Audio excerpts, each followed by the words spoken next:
Banyak orang berpikir, Bapak Ibu sekalian, mereka akan meninggal di saat masuk rumah sakit, ruangan ICU, mungkin karena tabrakan yang sangat fatal misalnya.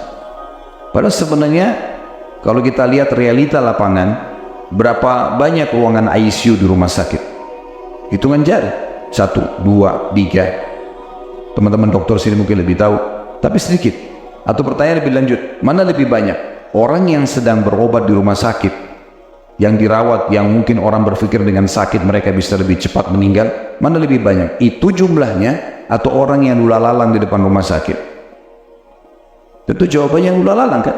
Karena banyak sekali orang lula-lalang. Berarti lebih banyak orang mati dalam kondisi sehat daripada orang sakit. Kenapa kita berpikir nanti saya sakit baru saya meninggal? Tidak, saudara. Ada orang tidur nggak bangun lagi. Kalau kita lihat di media, saya pernah lihat beberapa cuplikan untuk bahan renungan di YouTube, di Instagram, ada mati tiba-tiba misalnya. Ada orang lagi ngobrol sama temannya mati. Ada orang lagi duduk mati, gitu kan? Banyak. Ada juga orang angkat cuplikan-cuplikan orang yang husnul khatimah, ada lagi khutbah meninggal. Suaranya lantang, tiba-tiba berapa detik setelah itu jatuh, meninggal.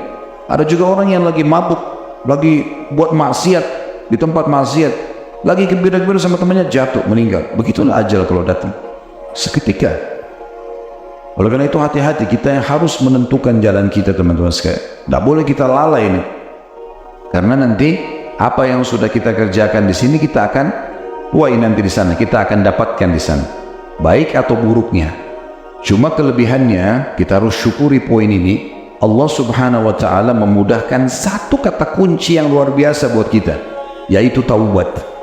Saya melihat taubat ini, teman-teman, bonus dari Allah yang luar biasa. Dengan taubat, kata Nabi SAW, tajubbu ma qablaha.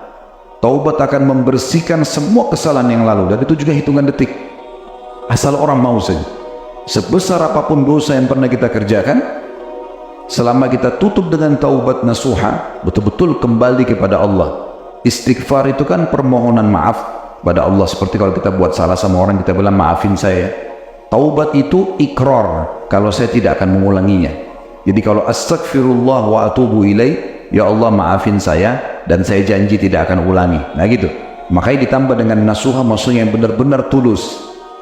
Ini sebuah bonus yang Allah kasih, teman-teman. Bayangkan kalau kita buat dosa, Allah nggak kasih pintu taubat.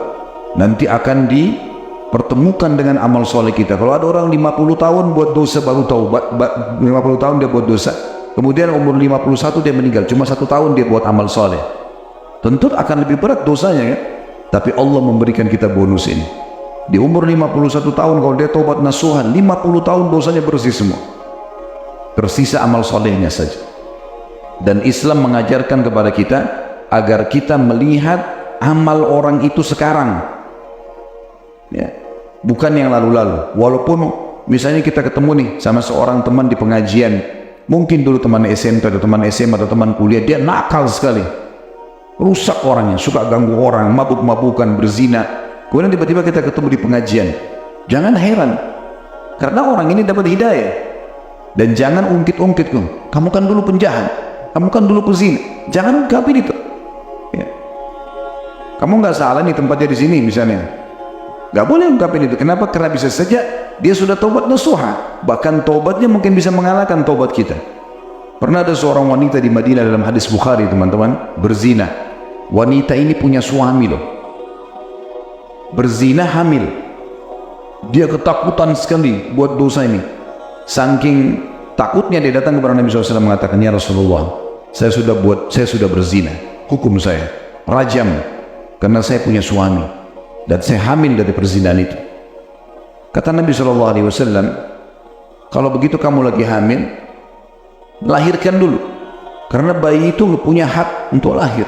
Kalau kamu dirajam sekarang mati, bayi itu juga mati. 9 bulan dia pulang. Perempuan ini saking takutnya kepada azab Allah dan dia merasa berdosa dengan suaminya, 9 bulan itu dia terus beribadah kepada Allah, ketakutan sampai dia melahirkan. Bayangkan 9 bulan sudah berlalu ini. Dia datang lagi ke Nabi SAW, ya Rasulullah, bayi sudah lahir, rajam saya terus ketakutan ini, saya nggak mau dihukum sama Allah nanti. Nabi SAW mengatakan, anak ini masih punya hak disusui 2 tahun, susuin dulu. disusui sama ibu tersebut. Di sini ada hikmah yang kita bisa ambil. Sebenarnya Nabi SAW memberikan orang ini, udah, taubatlah kamu, perbaikin sekarang, ya kan? Karena kalau dia sudah taubat, dinyatakan baik Islamnya, udah nggak ada masalah gitu. Karena keputusan di tangan Nabi SAW. Tapi saking takutnya dengan azab Allah wanita ini, penuh hatinya dengan keimanan. Setelah 2 tahun menyusui, dia kembali lagi, ya Rasulullah, anak ini sudah saya berikan haknya, rajam saya. Karena dia ngotot, Nabi SAW rajam, dihukum mati pada saat dilempar. Waktu dilempar, ada satu sahabat bilang sambil melempar batu, semoga Allah melaknatmu. Maksudnya, kenapa kok kamu sudah punya suami masih berzina? Yang mereka lihat kesalahannya, mereka nggak lihat taubatnya. Islam menyuruh kita melihat kebaikan orang, taubatnya sekarang, bukan masa lalu orang. Maka akhirnya Nabi SAW mengatakan, jangan kau melaknatnya, karena dia telah taubat. Kalau taubatnya dibagikan kepada 70 orang penduduk Madinah, maksudnya pelaku dosa sama seperti dia, akan mencukupi mereka. Karena tulusnya wanita itu. Jangan-jangan hardik teman-teman kita yang baru taubat, mungkin dia lebih baik dari kita. Sambut dia, oh Masya Allah, Alhamdulillah, kita sudah sama-sama ya, gitu. Kita saling mendoakan, kita saling mendukung, ya, seperti itu. Kita lanjutkan ayat 101-nya. Maaf, sebelumnya, di sini di ayat 99 sama ayat 100 ada kisah seorang salaf dari tabi'in. Beliau pernah menggali liang lahat di belakang rumahnya, dan setiap malam kalau mau tidur, beliau masuk di situ. Sendirian, masuk aja. Berapa menit. Lalu kemudian dia baca 2 ayat ini. Ayat 99 sama 100. Dia baca, Rabbi, hatta idza ja'a ahlul maut qala rabbi irji'un. Pada saat kematian datang kepada salah seorang antara mereka, maka dia akan berkata, ya Tuhanku, kembalikanlah aku. La'alli a'malu salihan fima tarak. Semoga saja aku bisa mengerjakan amal soleh yang telah aku tinggalkan. Lalu dia nasihati dirinya sendiri. Ingat, beramallah, sadarlah sebelum tiba masa di mana kau tidak bisa beramal. Gara-gara muhasabah, introspeksi diri ini, akhirnya dia selalu beribadah sampai meninggal dunia. Ayat 101-nya, فَإِذَا نُفِخَ فِي الصُّورِ فَلَا أَنْسَابَ بَيْنَهُمْ يَوْمَئِذٍ وَلَا يَتَسَاءَلُونَ. Apabila sangkakala nanti ditiup pada hari kiamat, maka tidak ada lagi pertalian nasab di antara mereka pada hari itu, dan tidak ada pula mereka saling bertanya. Di sini bukan berarti putus nasab, misalnya antara orang tua sama anak, saudara sama saudara, maksudnya tidak lagi status itu, bukan. Status masih ada. Sekali kita memiliki orang tua kita, si fulan ayah kita dan si fulana ibu kita, anak-anak kita si fulan dan fulana pasangan hidup kita selama kita bersama tidak bercerai di dunia, maka kita akan bersama juga di akhirat. Tapi ada satu keadaan nanti di mahsyar, itu yang digambarkan di sini. Kalau ditiup sangkakala dan dibangkitkan pada hari kiamat, di hari itu orang yang punya hubungan nasab pun tidak mau saling bertanya. Orang tua sama anak, ya, pasangan suami istri, teman sama teman, saudara sama saudara, maksudnya ini punya yang punya nasab, apalagi orang lain ya.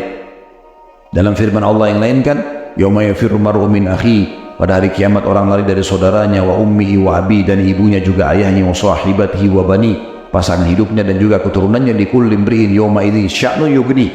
Pada hari itu orang masing-masing memikirkan dirinya bagaimana selamat. Nanti kita sebagai anak takut ketemu sama orang tua kita di mahsyar, karena jangan sampai ada hak dia yang kita tidak berikan, dia tuntut kita, ya Allah ini anak saya dulu tidak berikan hak saya. Takutnya begitu. Begitu juga anak kepada orang tuanya, orang tua pada anaknya, orang tua pun takut ketemu anaknya. Jangan sampai anak ini mengatakan, ya Allah ini ayah saya atau ibu saya tidak memberikan hak saya misalnya. Atau pasangan suami istri, atau saudara dengan saudaranya. Pada saat itu orang betul-betul ingin menyelamatkan dirinya, takut dituntut, tapi nasab tetap berjalan. Yang dimaksudnya adalah terputus, mereka sudah tidak lagi bermanfaat nasabnya di saat itu. Lalu 102-nya, ini kunci penyelamatan kita di hari kiamat. Faman thaqulat mawazinuhu faulaika humul muflihun. Sederhana, barang siapa yang berat timbangan kebaikannya, maka mereka itulah orang-orang yang dapat keberuntungan, keselamatan. Ini kata kuncinya. Amal soleh ini yang akan memberatkan amal kita hari kiamat, Itu yang merupakan kata kunci kita selamat, itu dikerjakan di sini, di dunia ini, semasa Bapak Ibu masih punya umur. Gak bisa kita beramal nanti, gak bisa.